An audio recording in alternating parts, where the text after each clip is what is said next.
Bonsoir à toutes et à tous, ravi de vous retrouver pour cette nouvelle édition de Direct. Nous allons parler aujourd'hui de l'avancée des troupes kurdes et des tribus sunnites en Irak. Nous allons également parler des négociations pour trouver un accord entre Palestiniens et Israéliens alors que le cessez-le-feu expire dans quelques heures. Et nous allons parler bien sûr de l'Égypte, le temps des grands travaux en Égypte.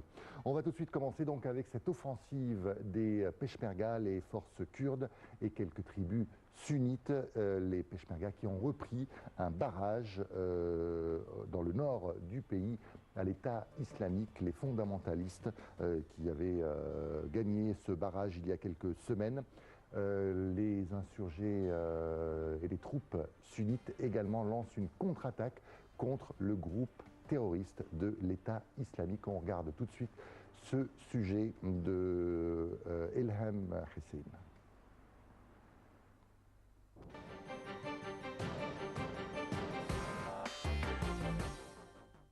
L'Irak est plongé dans le chaos depuis le début, le 9 juin, d'une offensive des extrémistes sunnites de l'État islamique au nord de Bagdad qui s'est étendue début août vers la région autonome du Kurdistan, poussant à la fuite de quelques 200 000 personnes, dont une majorité de yazidis, une communauté kurdophone non musulmane et de chrétiens.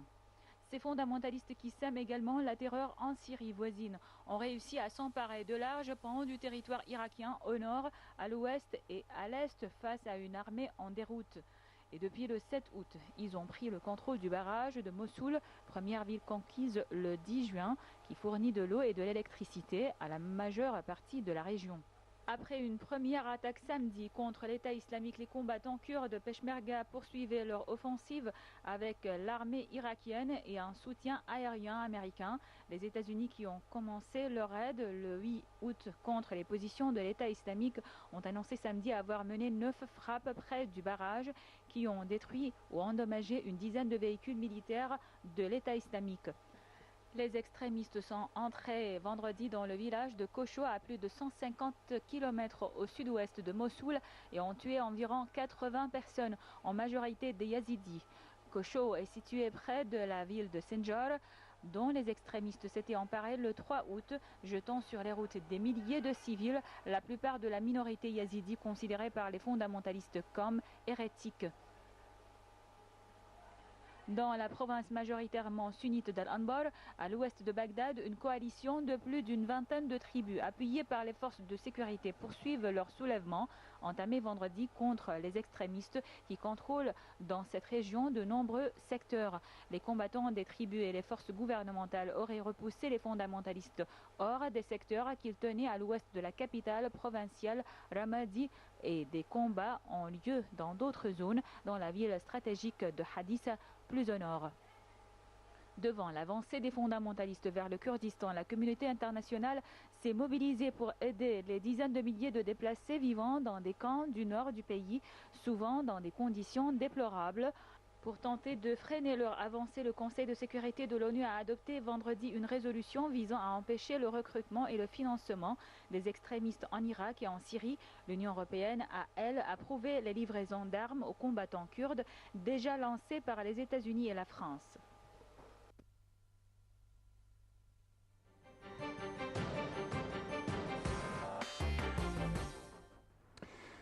Palestiniens et Israéliens sont toujours au Caire pour tenter de trouver une solution ou de s'entendre même sur un cessez-le-feu, alors que le cessez-le-feu qui a été conclu il y a quelques jours arrive à expiration ce soir.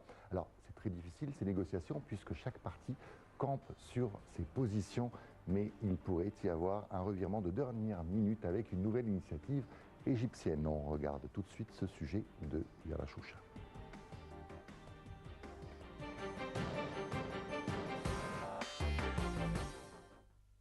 Les négociations indirectes qui ont repris dimanche au Caire portent sur une proposition égyptienne que les deux parties jugent inacceptable en l'état. Résultat, Israël pourrait, à l'issue d'un cessez-le-feu provisoire arrivant à expiration ce soir, se contenter d'une trêve proclamée de façon unilatérale qui permettrait de laisser passer l'aide humanitaire vers la bande de Gaza, quitte à lancer des représailles militaires immédiates en cas de tir de roquettes du Hamas vers le sud d'Israël. Mieux vaut peut-être renoncer à parvenir à un accord sur la base des propositions égyptiennes, car cela risque de notre liberté de manœuvre militaire, souligne Gilad Erdan, ministre israélien des Communications et membre du cabinet de sécurité. Il faisait ainsi allusion à un des points du plan égyptien prévoyant un engagement d'Israël à ne pas lancer d'attaque dans la bande de Gaza. Autrement dit, Israël souhaiterait pouvoir continuer à attaquer des tunnels creusés par le Hamas en direction du territoire israélien et des activistes sur le point de tirer des roquettes ou, si l'occasion s'en présente, éliminer Mohammed Deif, le chef de la branche militaire du Hamas, considéré comme le terroriste en chef et visé dans le passé par plusieurs tentatives infructueuses d'élimination ciblée. Un dirigeant islamiste a lui aussi estimé que mieux valait aucun accord plutôt que de consentir à un accord humiliant. Il visait surtout une proposition du plan égyptien prévoyant que les discussions sur la construction d'un port à Gaza permettant de desserrer le blocus imposé par Israël et l'Égypte autour de la bande de Gaza ne débutent que dans un mois, sans fixer la moindre date butoir pour parvenir à un accord. L'Égypte pourrait toutefois au dernier moment proposer une nouvelle formulation plus vague de sa proposition qui permettrait à Israël et au Hamas de crier victoire.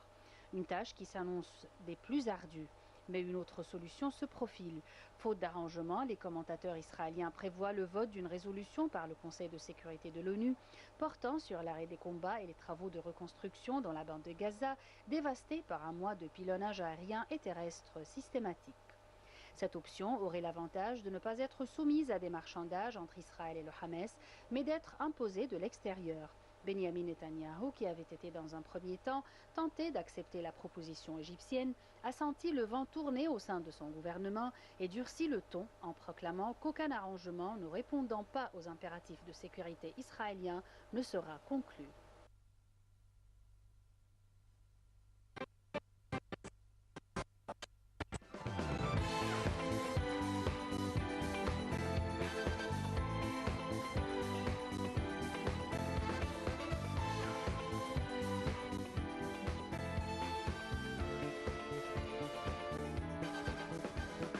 Ne manquez pas, ça nous intéresse. Ça nous intéresse tous les samedis à 18h30 et les dimanches à 11h30 sur Mila International.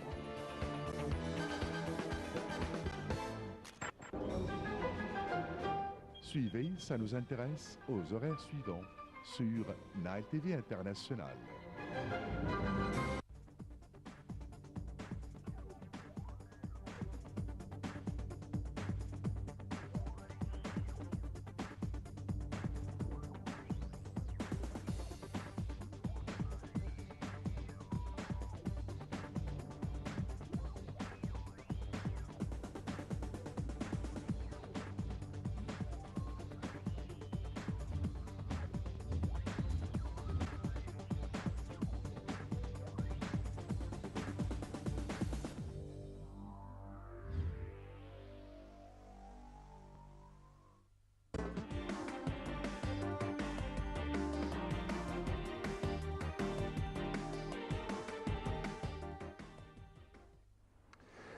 Voilà, nous avons maintenant le plaisir d'accueillir avec nous M. Adel Mahana, qui est président de l'association euro-méditerranéenne pour le développement durable en Égypte, et M. Mounir Hamza, qui est analyste politique. Merci d'être avec nous tout d'abord, tous les deux. Alors, on vient de voir ce sujet donc consacré aux négociations entre Palestiniens et Israéliens qui se déroulent en Égypte.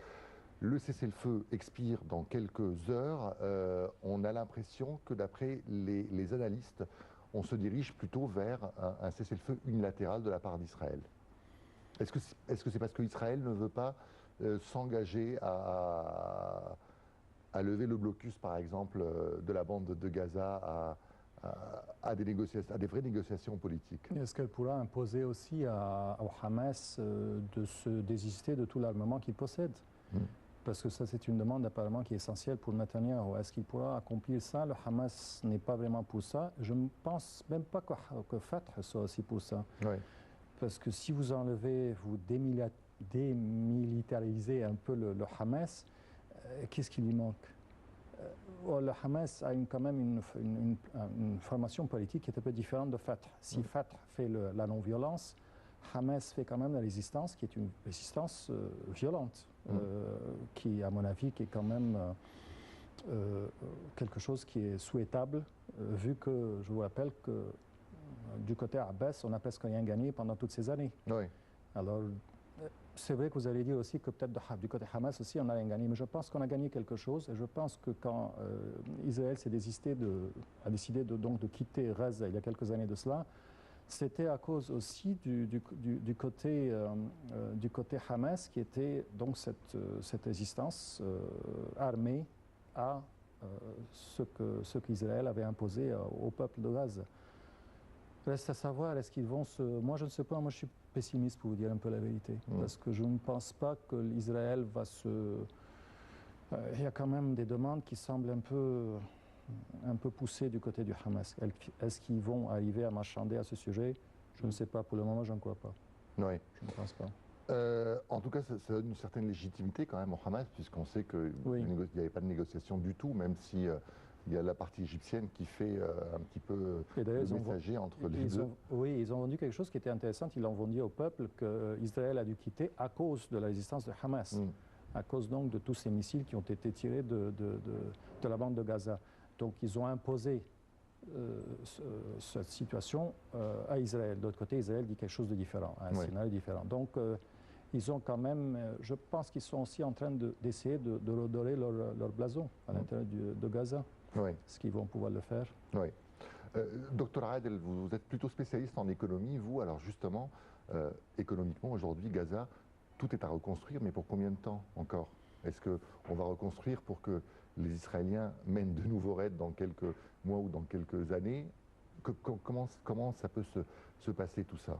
Avant de répondre à votre question, avant l'émission, je n'étais pas d'accord avec mon ami sur son état de pessimisme, mais je partage votre pessimisme concernant la question de Gaza, etc., les conflits, parce qu'apparemment j'ai l'impression que le conflit n'est plus un conflit israélo-arabe, c'est un conflit qui touche la région, le conflit entre guillemets est devenu aussi un conflit arabo-arabe, ce qui se passe en Irak, en Syrie, etc. Mais en répondant à votre question, on a l'impression économiquement qu'on jette l'argent dans l'eau, par terre. Donc il n'y a pas de projet de construction de Gaza lorsque le conflit est resté toujours ouvert. Donc on ne peut pas construire un projet économique pour le développement à Gaza lorsque la situation est restée toujours dans cette phase de